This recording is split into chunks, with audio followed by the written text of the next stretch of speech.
début, là, vous devez vous dire, mais nous, on est accro à la techno. On est né avec un smartphone dans la main. On a toujours vu des PC, des tablettes chez nous. Heu, c'est quand même assez, flippant au final, quoi et la question, c'est est-ce qu'on peut, finalement continuer à surconsommer, du numérique, tout en ayant des convictions écologiques, quoi? Bon, donc je vais essayer de répondre à cette question, sans vous faire trop mal.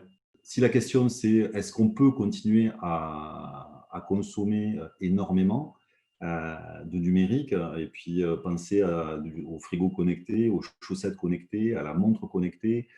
Avec la 5G, il y a toutes sortes d'objets qui vont arriver, qui vont être connectés. Est-ce que finalement on peut rester aligné? Bon, on va faire court, hein. La réponse, à mon sens, c'est non.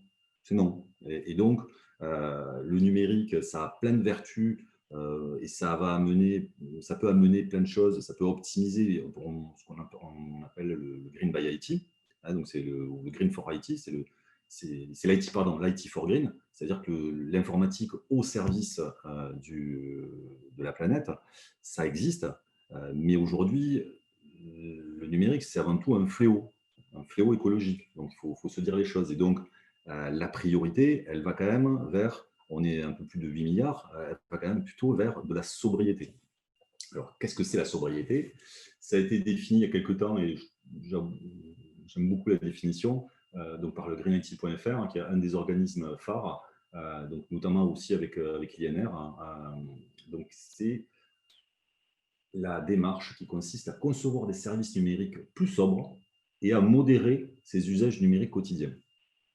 Voilà, donc on revient quand même sur une thématique de sobriété. Ça ne veut pas dire abandonner, mais ça veut dire questionner. Questionner chacun de nos usages et se dire, bah, finalement, est-ce que j'en ai vraiment besoin? Est-ce que ça a du sens? Est-ce que ça a du sens à ma vie? En fait, est-ce que ça a du sens ce qu'on me raconte?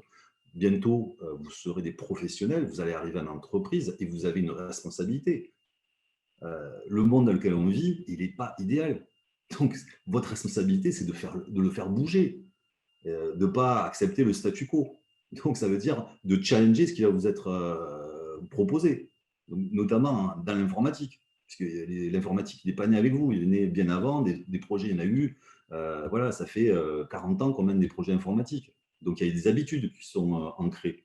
Ça, c'est à vous qu'incombe cette responsabilité de les faire bouger, ces habitudes, pour y mettre un peu plus de conscience environnementale. Alors, déjà, avant de faire changer les autres, il va falloir aussi qu'à un moment donné, bah, vous dites, si vous avez une conscience écologique, vous avez commencé à vous questionner sur vos usages au quotidien, moins de voitures, un peu plus de transport en commun, un peu plus d'y aller à pied ou en vélo, au niveau de la nourriture aussi. Et puis, bah, voilà, il va falloir considérer le numérique. Alors moi, il y en a plein de bonnes pratiques, hein, donc j'en ai sélectionné quelques-unes qui me parlent. C'est essentiellement au niveau du matériel, appliquer la règle des 5 R. Donc en anglais, c'est refuse. Bah, oui, on n'est pas obligé d'accepter de tout le temps céder à la modernité, céder à tout ce qui est aux sirènes du marketing, comme l'a bien expliqué Jade. Réduire votre consommation donc d'objets électroniques, d'objets connectés, euh, réparer. Mais il y en a partout des boutiques. Là, vous vivez à Toulouse, mais vous faites 100 mètres dans Toulouse, des boutiques de réparation, il y en a partout. Aujourd'hui, il faut arrêter la gabegie. On peut réparer un smartphone, on peut réparer un PC très facilement. Il n'y a aucun souci. Euh, Pensez, si vous vraiment vous devez acheter, pensez au reconditionné. Il y a une offre qui est pléthorique aujourd'hui avec des acteurs euh, également même sur le web, hein, des gens comme Smart par exemple, qui ont l'intérêt à la fois de récupérer du matériel en France, de le reconditionner en France et de le vendre en France. Donc c'est-à-dire que on est un circuit court. C'est pas, il y a d'autres plateformes que je ne citerai pas qui achètent du matériel et qui est reconditionné à l'autre bout du monde. Il fait 10 fois le tour de la Terre, il arrive en France. Donc le reconditionner, c'est bien, mais en plus le reconditionner sur place, c'est encore mieux. Et puis il y a le recycle. Donc on l'a vu, Emmanuel l'a dit, c'est très compliqué de recycler. Ça ne veut pas dire qu'il faut pas le faire. mais ça reste, aujourd'hui, il y a quand même une grosse partie de nos chers PC et smartphones qui partent dans des décharges.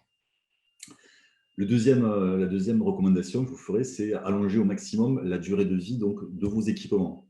Stockez vos données en local, posez-vous la question, mais où sont stockées mes données? Parce que là, si vous utilisez le Drive de Google ou si vous utilisez un cloud français, par exemple, c'est pas du tout la même chose, hein. Les données, les requêtes, elles vont soit faire plusieurs fois le tour de la Terre, soit et donc les équipements qui vont être mis en jeu dans ces échanges, les switches, les routeurs, c'est pas la même quantité, c'est pas la même consommation si les données elles sont proches ou si elles sont à l'autre bout de la Terre. Donc stocker en local et même sur des disques durs personnels. Soyez vigilants sur les OS et les mises à jour que vous faites et les applications que vous utilisez ou développez, hein. Donc, avoir 5000 applications sur son smartphone, ce n'est pas forcément une bonne idée, notamment avec les notifications. Débrancher sa box la nuit, en tout cas quand vous ne l'utilisez pas.